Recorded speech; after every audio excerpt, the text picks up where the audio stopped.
Ini dipengaruhi oleh peraturan-peraturan di Indonesia yang didasarkan kepada hukum Islam. Ya. Jadi ini harus kita singkirkan. Pemerintah itu tidak boleh memperlakukan itu karena ini.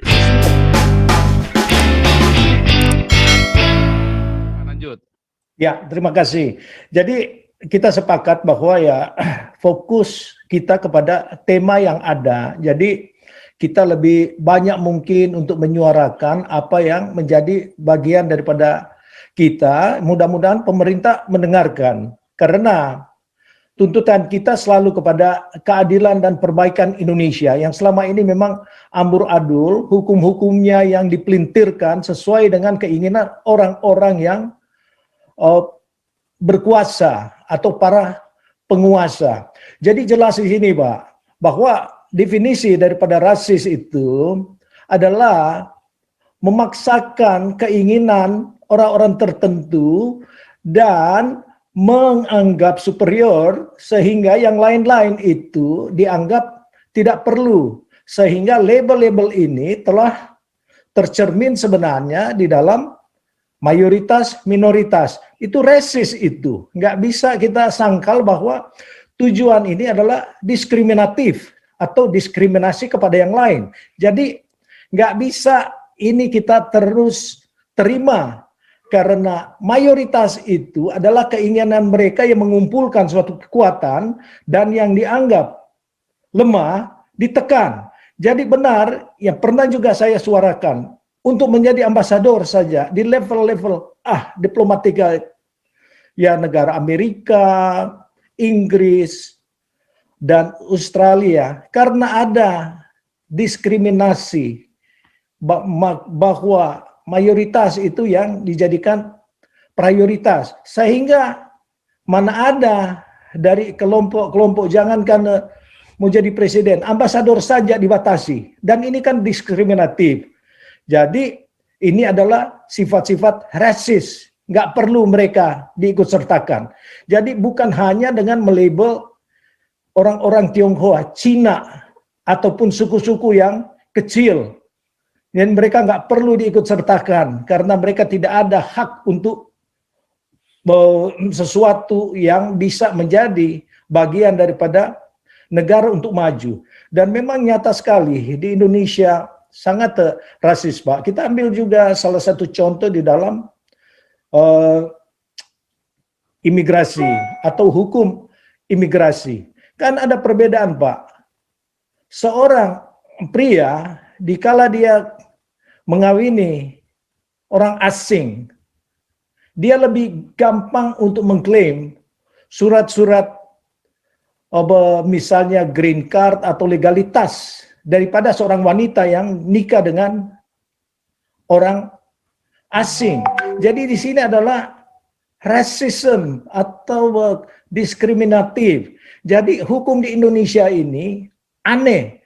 Sedangkan kita misalnya di luar negeri itu persamaan hak itu ada. Wanita bisa mengklaim pria sebagai bagian daripada pernikahan itu. Jadi kalau dia misalnya warga negara bisa mengklaim suaminya atau calon suaminya untuk menjadi legal di negara ini atau menjadi warga negara kemudian hari.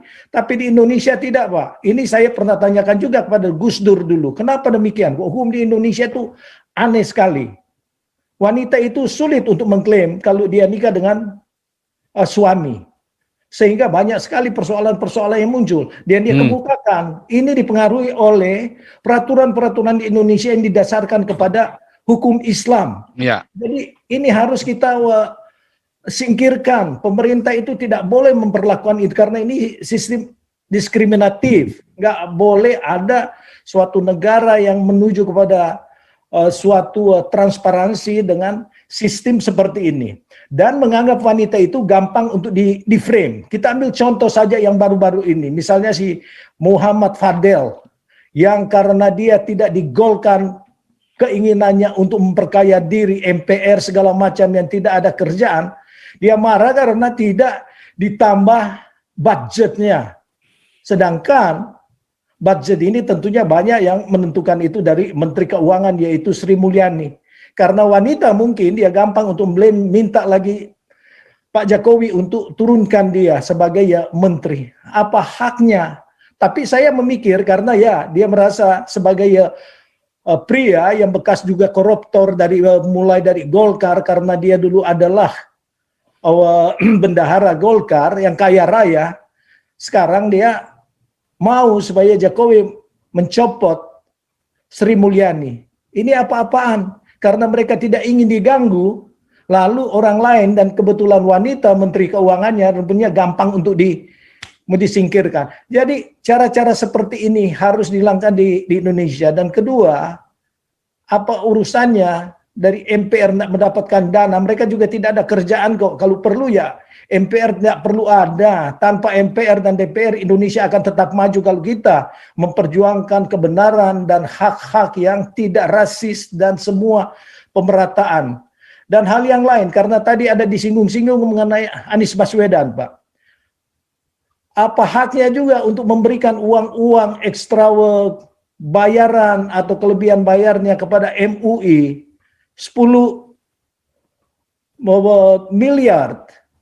Ini kan tujuannya untuk mengangkat dia nanti, memberikan uang-uang supaya MUI membuat suatu kekuatan untuk mensupport dia pada 2024. Nah ini semua harus dituntut. Kemudian dia memberi hibah kepada istrinya 63 miliar. Ini uang rakyat diberikan oleh pemerintah untuk dia mengatur Jakarta. Justru tidak ada yang dia lakukan. Sekarang uang-uang ini dia pakai untuk menyogok dan menghilangkannya, memberikan kepada istri. Jadi hal-hal seperti ini sebenarnya yang kita lebih fokus supaya pemerintah melihat keadaan di Indonesia memang amburadul dan lebih dikuasain oleh peran orang-orang yang ingin mendiskriminasi kelompok-kelompok lain.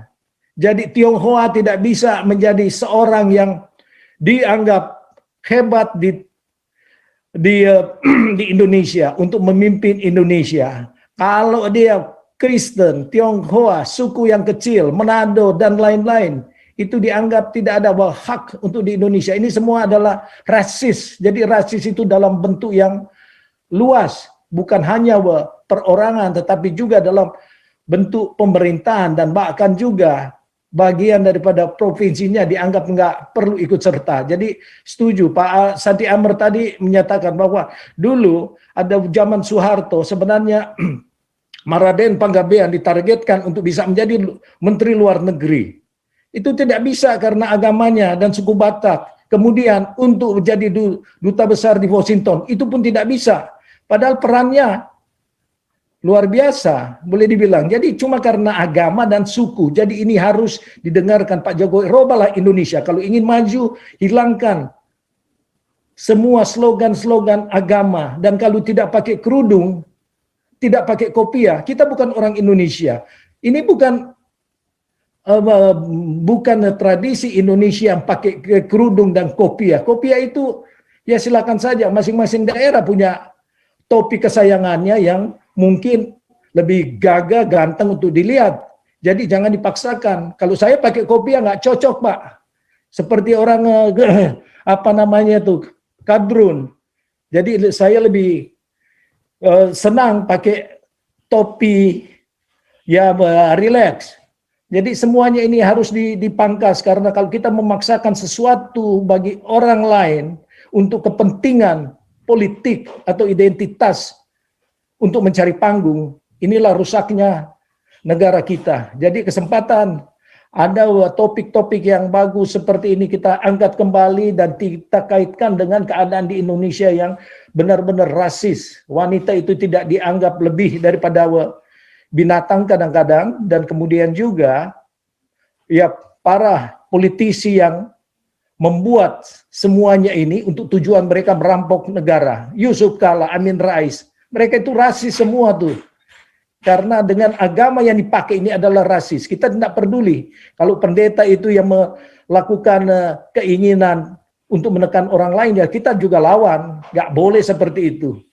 Kita kan ada hukum kasih. Jadi hukum kasih itu tidak mengenal rasis. Ya begitu aja dulu mungkin Pak ya. Terima kasih. Oke.